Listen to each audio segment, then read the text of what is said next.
మద్యానికి బానిసైన కొడుకును హతమార్చిన తండ్రి, హత్య కేసును ఛేదించిన పోలీసులు. మెదక్ జిల్లా పెద్దశంకరంపేట మండల పరిధిలోని కమలాపూర్ గ్రామంలో బుధవారం అర్ధరాత్రి తర్వాత జరిగిన హత్య కేసును పోలీసులు ఛేదించారు.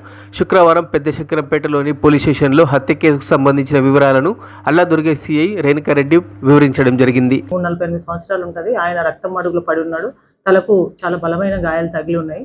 అప్పుడు వెంటనే వాళ్ళ తల్లి అయిన మణిమ్మతో మనం ఫిర్యాదు తీసుకొని మర్డర్ కేసు కింద నమోదు చేసినాం. అక్యూజ్డ్ అన్నోన్ ఉండే నేరస్థలం యొక్క పరిశీలించినట్లయితే అక్కడ ఉన్న ఆధారాలతో దర్యాప్తు చేస్తే వాళ్ళ తండ్రి మర్డర్ చేసినట్టు అంగీకరించడం జరిగింది. వాళ్ళ తండ్రి పేరు నరసింహులు, ఆయన 68 సంవత్సరాలు ఉంటాడు.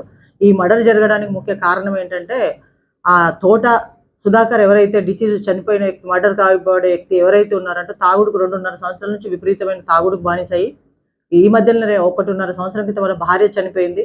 ఒక హ్యాండిక్యాప్డ్ బాబు ఉంటాడు ఆయనకి.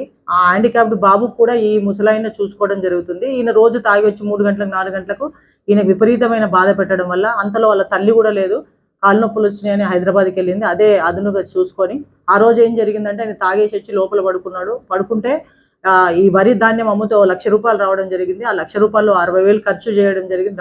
దీని గురించి ఒక 30,000 ఈయన దగ్గర ఉంటే, తండ్రి దగ్గర ఉంటే, ఈ రోజు ఆ 30,000 నువ్వు ఇయ్యనట్లయితే నీకు తెల్లారి వరకు చంపేస్తాను భయపడితే వీడు నన్ను ఎట్లాగో చంపుతాడని ఆ రోకల్ బండతో తలపై బాది చంపినాని ఒప్పుకున్నాడు. ఇప్పుడు ఆయన్ని మనం జ్యుడిషియల్ రిమాండ్ పంపడం జరుగుతుంది. రోకలి బండ అనేది ఒకటి కట్టెతో ఉంది, పాతది రోకలి బండ. ఆ రోకలి బండ వాళ్ళ ఇంట్లోనే ఉంది, అది ఇంట్లోదే. దాంతో వాదిండు. ఫస్ట్ ఒక దెబ్బ ఇంట్లో కొట్టిండు, తర్వాత పడుకుంటాను బయటకు వచ్చిండు.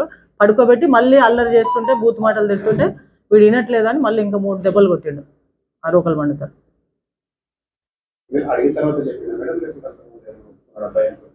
ఎంక్వైరీలో దర్యాప్తులో భాగంగానే సస్పెక్ట్ ఒప్పుకునేందు ఆయన సస్పెక్ట్గా తీసుకున్నాము. దర్యాప్తులో భాగంగా ఆయన ఒప్పుకున్నాడు, నేరం అంగీకారం చేసి ఒక్కడే చేసి